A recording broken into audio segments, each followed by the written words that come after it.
It had been a long, exhausting week. My name is Rachel Carter, and I had flown into Chicago for a weekend business conference, one I wasn't particularly thrilled about. I was already running on fumes, and the idea of spending 2 more days in a sea of name tags, lukewarm coffee, and endless small talk made me want to crawl into bed and never leave. The hotel was charming, though. Not modern or sleek, but with an old Hollywood charm.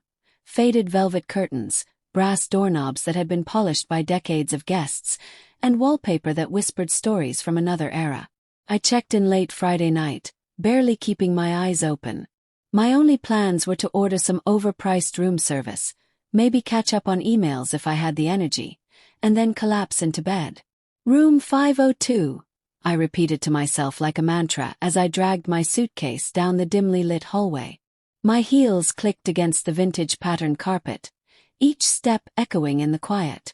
The elevator had been painfully slow, and my feet ached from a day full of networking, handshakes, and forced smiles. I just wanted to be alone.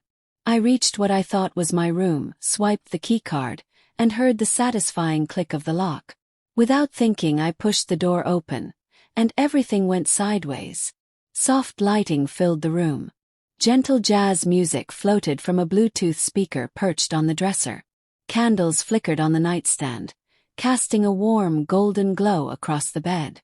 And then, standing in front of me wearing nothing but a towel, was a man. His hair still damp as if he had just stepped out of the shower.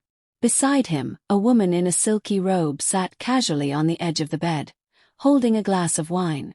They both stared at me, utterly frozen in a perfect moment of shock, confusion, and alarm. Froze too. My stomach dropped.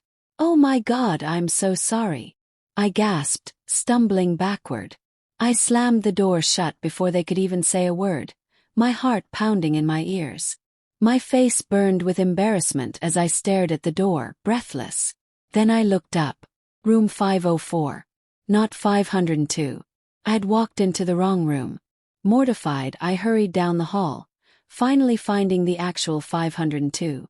Once inside, I locked the door behind me, dropped my bag, and leaned against the wall with a long, shaky exhale. I couldn't believe what had just happened. My brain kept replaying it.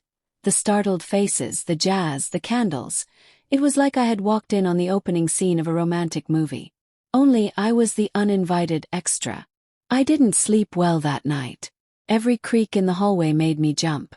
I kept imagining a knock on the door from hotel security, or a furious guest demanding to know what the hell I was doing. Worse, what if they were part of the conference? What if I ran into them the next day? Morning came, and I tried to shake off the incident. I dressed in my usual business casual, pulled my hair into a neat ponytail, and made my way to the ballroom for the breakfast session. It was the usual crowd. Suits, lanyards, and tired smiles. I made a beeline for the coffee station, hoping the caffeine would help settle my nerves. That's when I felt a tap on my shoulder. I turned around and my stomach flipped. It was him, the man from room 504. Fully dressed now in a sharp navy blazer and fitted slacks. His conference badge hanging from a lanyard around his neck. "Hey," he said. His voice light and surprisingly warm. "We sort of met last night." I nearly dropped the coffee pot. "Oh God. I'm so sorry, I thought it was my room. I wasn't paying attention, He laughed gently, holding up a hand.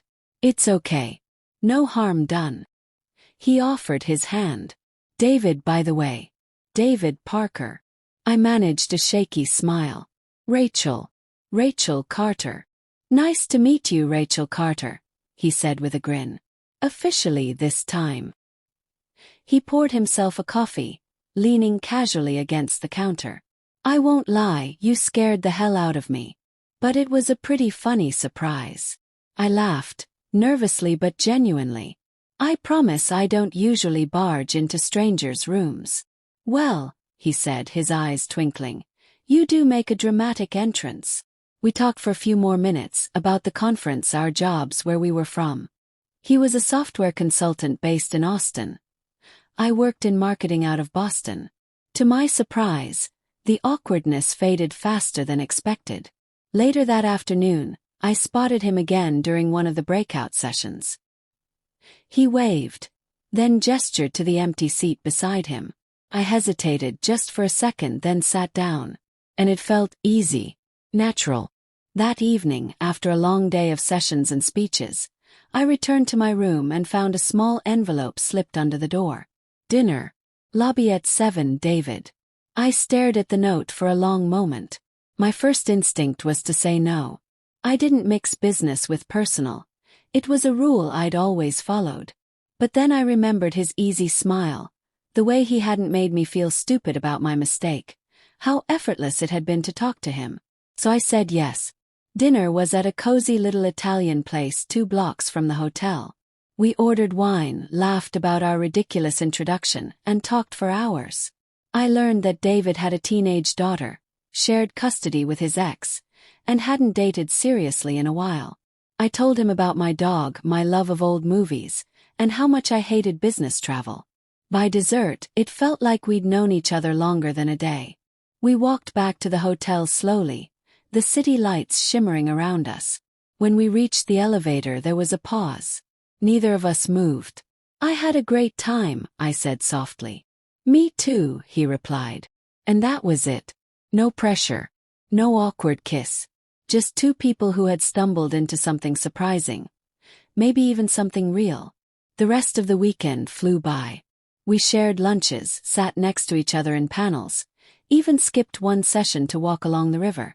People probably assumed we had come to the conference together. By Sunday afternoon, as we packed up and prepared to check out, it felt like we were saying goodbye to something that had only just begun. I'm really glad I opened the wrong door, I said, half joking. David smiled. Me too. Maybe it wasn't the wrong door after all. We exchanged numbers and a promise to stay in touch. He flew back to Texas. I returned to Boston. For a while we texted and called, shared bits of our daily lives, sent photos of meals, dogs, sunsets. We made each other laugh. Then came the weekend trip, just the 2 of us meeting in New York. And that weekend confirmed what we'd both started to suspect. This wasn't just a conference fling. It had started as a mistake, me opening the wrong door, but somehow it led to exactly the right place.